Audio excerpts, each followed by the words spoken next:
annual outdoor event, but we figured, you know what, let's just invite everybody in and let them see what we have in here. Okay, so what the big thing is July 13th, we have an open house. It's a time for any of the patients that are current patients come in and get adjustments at our expense. So we're going to be doing complimentary adjustments that day. And also, if you know somebody that's just sort of on the fence or doesn't know what it's about, they can come in. And they can just check out the office, and see what's going on. That day, we'll have a lot of games, events, fun things going on. We'll have little gift bags that we're giving out to the people that are showing up. If you're bringing children or kids, we have little pails with gifts in them and things of that nature. It's going to be a lot of fun. It's what's the theme, Katrina? It's a beach theme, so we're going to be celebrating beach theme in the middle of the summer. And we're just going to be having fun. So I invite you all to come and just have fun, eat, do whatever it is that you're doing. But we will be doing a couple of workshops that day that some people are interested in. One is about the opioid epidemic, or what we call the prescribed epidemic. And the other one is just basic chiropractic stuff. And, it's funny because we're asking you guys questions as we're playing spine pong. And we're saying, and people are like, wow, you're asking us questions? Yeah, you guys need to know what's going on. That's why we do the workshops. We want you to understand how your body is affected, what's going on, and everything that we do here is going to gear towards some sort of education. Although last week was throwing darts at my face, so I don't know how educational that was, but But I thank you again for being here. In saying that, I was having a conversation with one of my patients the other day, and they were talking about, I don't really get a lot out of the workshops, and I was like, okay, so. She's in the midst of doing a lot of nutritional stuff. And I said, well, what about this one? She goes, oh, yeah, those are good workshops. You have to be open-minded, The thing is, these workshops are reminders on some stuff, okay? But really, don't we always need to be held accountable and reminded that, hey, maybe I should be doing that, or maybe I should, and not in a bad way, just understanding that, hey, maybe I can change the next time I'm doing it from now. So you can choose from this moment to say, bring a friend to the open house, bring a friend to a workshop, or get somebody checked. Have an open mind, and if they're not open-minded, that's okay. Okay, that's okay, because not everybody is going to believe the same way you do. So, having said that, we're going to talk tonight about cause and effect. Okay, I always try to start out a little bit with definitions of what cause is and what effect is. But I'm going to go through. I've been doing this the last several workshops, and really asking people what their thoughts on the process is. So, what does cause and effect mean to somebody here? What does it? What may it mean?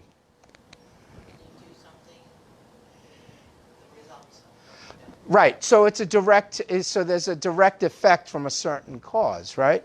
So there's a lot of things that we look at along those lines, right? So there's a cause, and there's an effect. Okay. Roger and I were talking. I did a workshop on arthritis several weeks ago, and what was it last week? I don't even remember.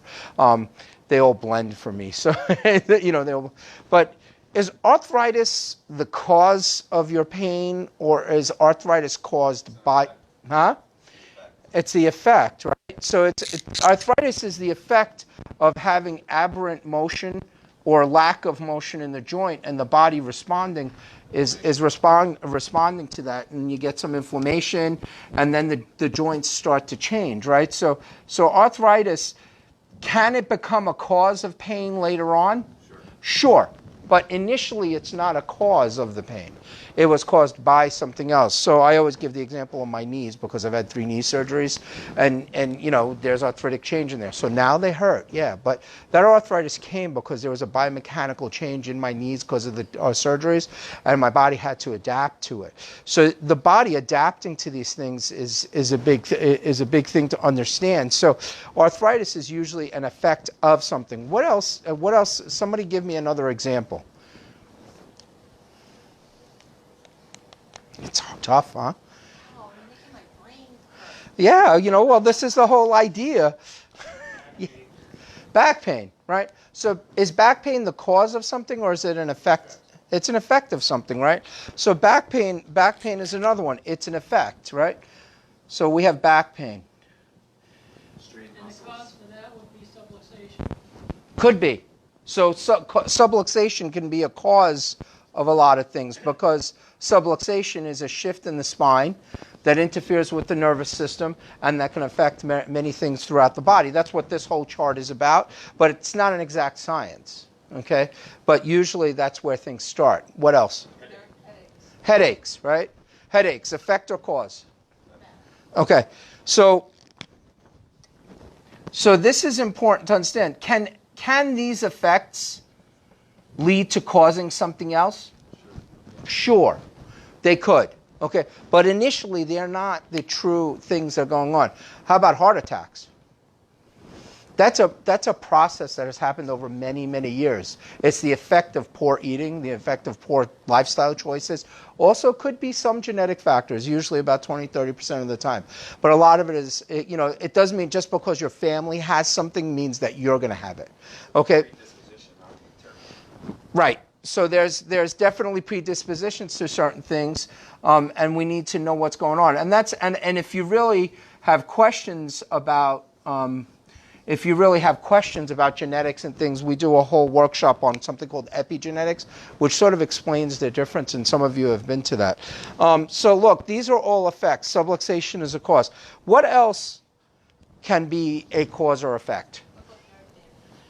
Nerve damage. Okay. Nerve damage is usually an effect from something else, okay? It's usually caused by something else. So it's interesting because here we're going through, I keep writing effect, sorry. Here we're going through a whole bunch of stuff, and not many people have come up with a cause. We all know the effects. Yeah. We all know the effects, right? But we don't know what caused it. Right? And then they'll say it could be chemical. It can be, that they have to go in and change your genetics, or they have, like you can have gene therapy, or that, you don't have enough. I mean, do we have headaches because we have a shortage of aspirin? No. Or a shortage of Tylenol? No, we don't. Okay? Something is causing that headache. Something is there. Okay? And can it be vascular? Sure. Usually when there's a vascular effect, that it can be. Okay, it can be. Can there be some other things? I was talking to Arlene the other day. My mom is in the nursing home now, and she had a TIA, or a mini stroke, a couple of months ago, and then about this last month, she had really bad infections. And so what ended up happening is it actually affected her brain. I mean, she's not. They're saying that she's got some sort of dementia, and it's permanent, and it could be the mix of those two. And they're saying that was the cause of that. Now, in the grand scheme of things, and in the end result, yeah, those things might have caused some permanent damage, but there was something that actually caused her to have that and have those effects. Okay, have those headaches, have that TI, something caused that. And the problem is we're always looking for what caused it, and it's hard to find. It's hard to really define what exactly it is. And the thing is, sometimes we come in and we're treating all of this. Right. So effects are basically symptoms of something, right? So those are the things that we're looking at. These are symptoms. And even the signs that we have that we sometimes ignore. Because there's a difference between signs and symptoms. Okay? There's a difference. And this is where our society lies in health, quote unquote health. Right? Wouldn't it be more efficient if we actually did preventative stuff to help prevent those things? So what can be other causes? Concussion is caused by a smack to the head. Okay, so there's something that caused the concussion. Now, the concussion eventually can cause other problems. Okay, but the concussion, again, is an effect of something like getting hit in the head, a car accident, several hits. So it was caused by something, and that's a prime example of something that is immediately caused. You fall down, you hit your head, you could possibly have a concussion. The ramifications of the concussion, now that's a different story, okay? Because the ramifications of the concussion can if cause effects that have problems later on, like dizziness. Okay, but that's what I'm trying to. Because you could have even avoided the concussion, maybe. Okay, accidents you can't avoid, but sometimes you can even avoid those things. But you can do things to help to rectify those things. So the concussion, eventually, the concussion will become a cause of something else, but initially, it's an effect. Does that make sense? Okay, that makes sense. So what are some of the other things that we can look at that may cause some of these problems? Poor diet, right? I knew that was coming because I was going to write it down, but you know what? So poor diet, right? And it's, and this is what I was saying when I started the workshop. Okay, we all know what it is that we have to do to take care of ourselves. It's just a matter of getting out of our own way.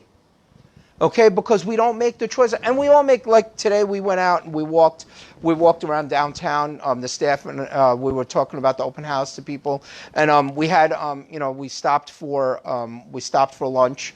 We got sandwiches. We got sandwiches, and on the way back I was like, let's get some ice cream. We all do it, But rather than buying the small or the medium or large, I got a kiddie size. Because the kiddie size is big enough, but no, and we have to have the large one. So and it's like this monstrous thing, and then you say to yourself, really? So what is that going to cause? That's going to cause obesity if you're going to eat the large one. Okay, but the thing is, there's a direct cause to that. Okay, now is there genetic predispositions or genetic problems or hormonal problems that may cause us to gain weight? Sure. Okay, there are some things, there are imbalances that are in there. But again, even that I would argue, like someone who has what used to be called juvenile diabetes or type 1 diabetes is actually a damaged islets of Langerhans in the pancreas, meaning the pancreas doesn't work properly. That's what it was originally, how it was diagnosed. If it was damaged, now it's diagnosed. I don't know the exact diagnostic measures that they use. Let there be light. There's but the thing is, it was an actual damage to the pancreas. Okay, and you wonder what caused that damage to the pancreas. But again, you have to go down the rabbit hole, so to speak, to figure it out. Hey, where are we? And where are we? Where are we going? So those are the big things that we look at. So what else can be a cause of something? Wait. That was good. I love it. What'd you say, Don? Stress, right? It depends on how you handle the stress too, because some people have different coping mechanisms, and that's a big problem now because a lot of people are relying on medications to deal with their stress rather than learning how and physically, chemically learning how to do that. Okay. Stress and effect. It can stress. It depends on where the stress is coming from. It can be an effect. Okay, of something being put, but stress is something that can cause problems. Okay, stress is an effect. If I'm lifting weights, okay, I'm putting stress on my joints. Okay, so the cause, look, there's another light. But the cause, okay, of the stress is the weights. So the stress is an effect. But there are some stressors that are just actual causes of stuff like that. Like the chemical, like you have a chemical, which is the cause, but it's actually causing stress. So so stress would be an effect. So in terminology, probably yes, it's an effect. But stress can also be its own entity unto itself. Okay, it can be developed because people don't know how to handle. And stress can be caused by subluxation physically, but it can be caused by emotional and chemical stuff too. So this can fall into this category. And this is the thing that I'm trying to point out. There's a very fine line between the two. But you still have to look back. Is there something that's causing the stress? Or is it just something that your body is because gravity is stress, yes? Gravity is a stress on the spine. Okay, right, exactly. But gravity is a crushing force that's always there. Okay, so that stress you can't change. So that's stress. So gravity can cause deleterious effects on our body. but it's causing a stress in the body that's causing something else. So there's that fine line. So that's a good point. But yes, that's another. And everybody yelled out. So jobs are a stressor. So that would be something that causes stress in your body. So, and they can cause a physical stress. So now we're going into the conversation that we were just having, because the job is a cause of a stress, and it could be physical, emotional, or chemical, right? So this is a big thing to understand, because we do a whole neurological workshop on stress, okay, and how it can be affecting on the body. But there are causes of the stress. So yeah, it may fall into the effect area. Go ahead. You're saying lack of exercise. Lack of exercise or physical movement, right? Okay, so either or, too much or too little, right? So physical movement.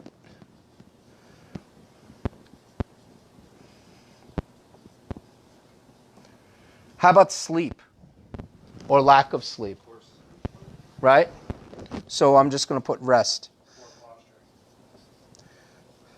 So poor posture. This is another one of those like the stress.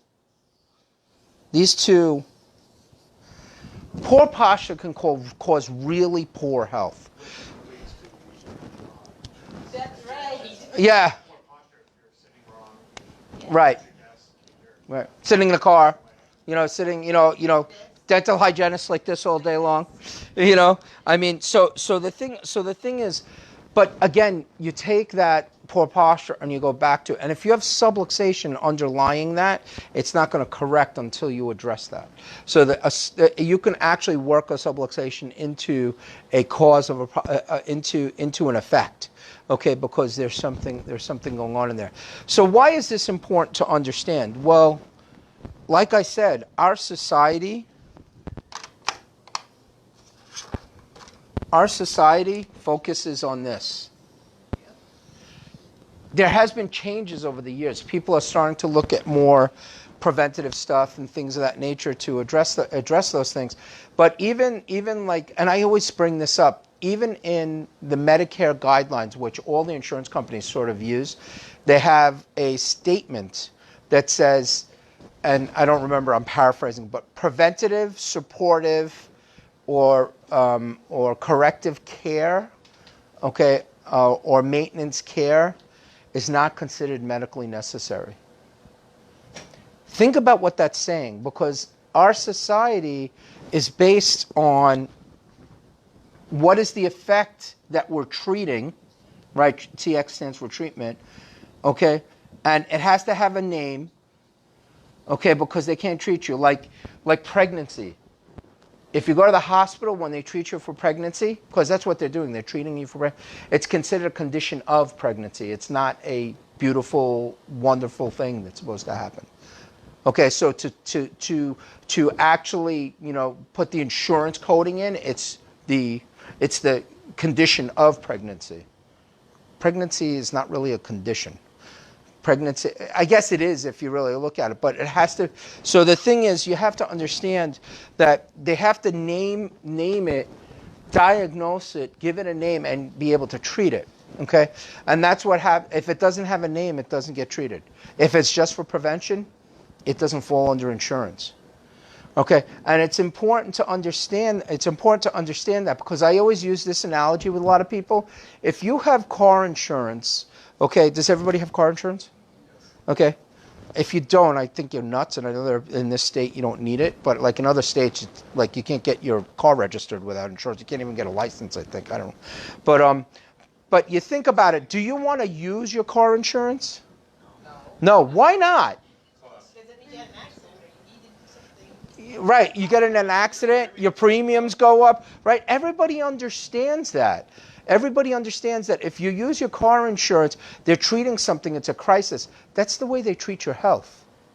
They wait till you have a crisis and you're falling apart, okay? And then they say, okay, let's treat it. Now, some of the insurance companies pay for like gyms and, going and stuff like that. I give them credit for doing that. But it's sort of like here, let me give you a little bit so we can continue doing the other stuff. Okay? Because there is billions and millions and trillions of dollars spent on crisis care. okay, on things of that nature. And there's a time and a place for that stuff. You know, like I said, my mom right now, you know, we have to go through a lot of other things to try to get her care and things of that nature. But in the last few years of her life is when you spend the most money on care, okay? But it's not, it's, you know what, again, with her, that it's like they're not looking at the person. They're just saying, oh, she has this, this, this, and this. They're looking at numbers and letters and you know and things of that nature, and then they're not taking care of the person.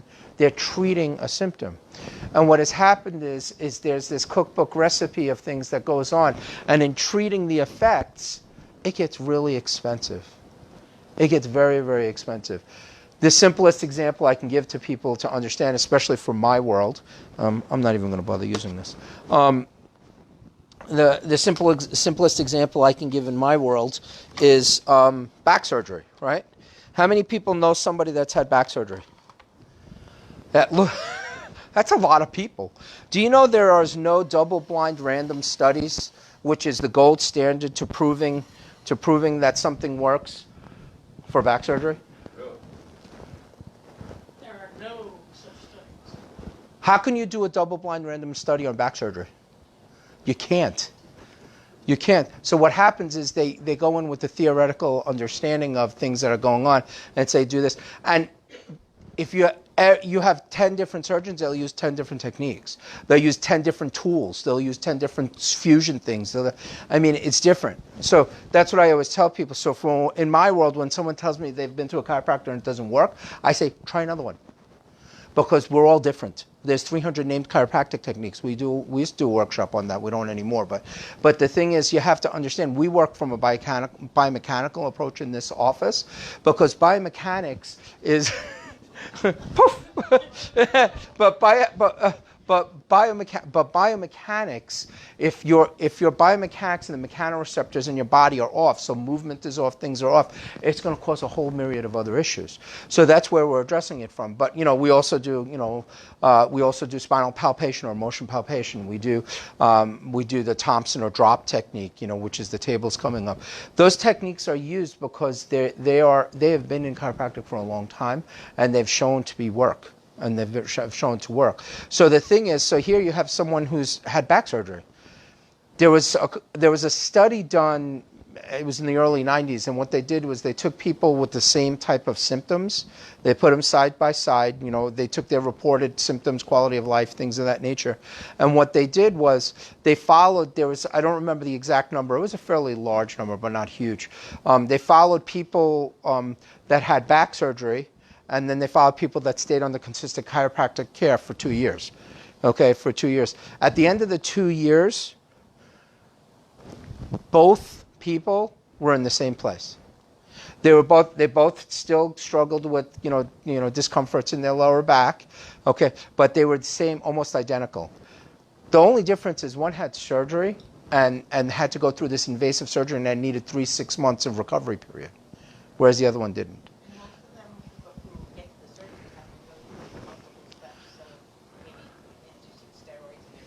Right.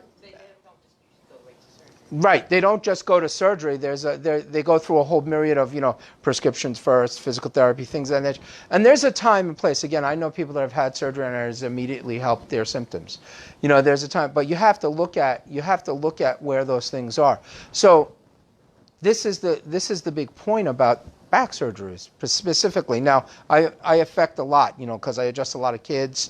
You know, we want to, you know, the birth itself is a cause of subluxation, that first subluxation, you know, because they're pulling on the head.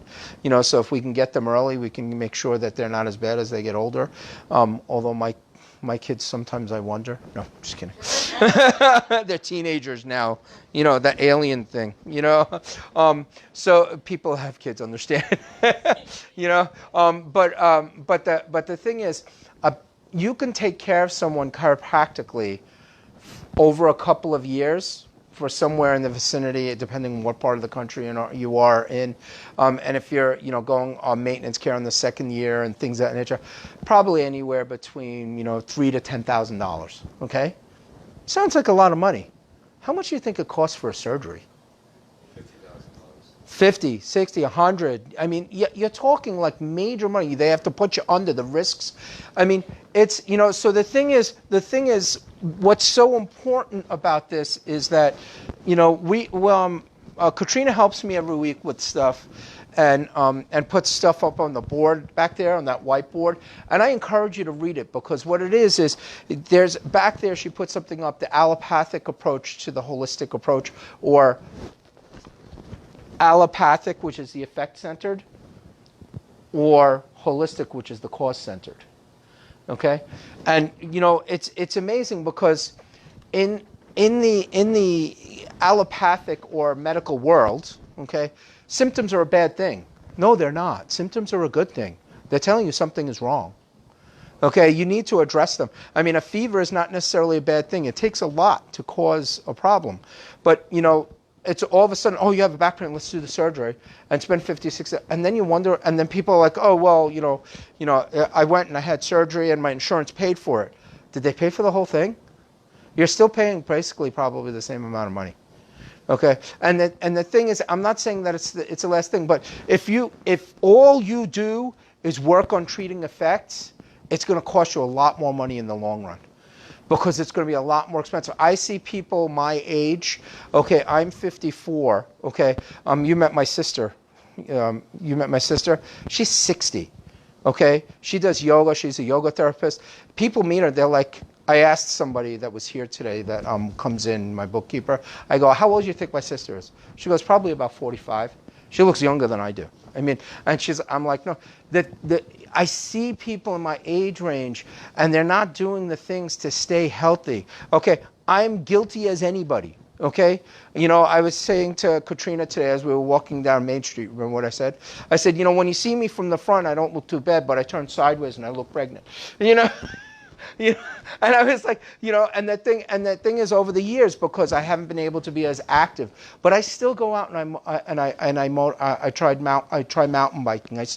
You have to stay active, because in the long run, if you're looking at cause and you're addressing diet, you're addressing you're going to be so much healthier, and you're going to spend so much less money on things. And it's proven in the studies that people that are under chiropractic care, and seniors that are under chiropractic care and have been most of their lives, spend 31% less money than the average senior does on medical bills. Okay, the problem is we don't see it from that standpoint, because we think, oh, well, the insurance should pay. Medicare doesn't pay for that much. Things, they pay for some, but the thing is, you really have to understand that if you're constantly in this world, you're looking at crisis, and crisis care is much more expensive than preventative or wellness care. And that's the difference between cause and effect, because we never think. And we look at these things that you talk, there is some gray area in there. Posture is a great indicator of possible subluxation. It's a window into the spine. It's a great indicator of possible issues. But did something cause the bad posture, like sitting at a desk for a long time? Or, so you really have to really delve deep into these things. And then what ends up happening is those subluxations can cause a lot of myriad of issues. And if it started from a young age, we have to reverse decades of stuff and degeneration that's going on. So having said that, are there any questions? Any specifics that people want to ask me? If you do, you can stay, and I'll turn this off and we'll have discussion. But I hope this helped. I mean, I hope you understand, like, what is it, like, I mean, from this, someone tell me what they got from this. Is someone going to go home and change something or try to make a better decision? Did anybody want to share?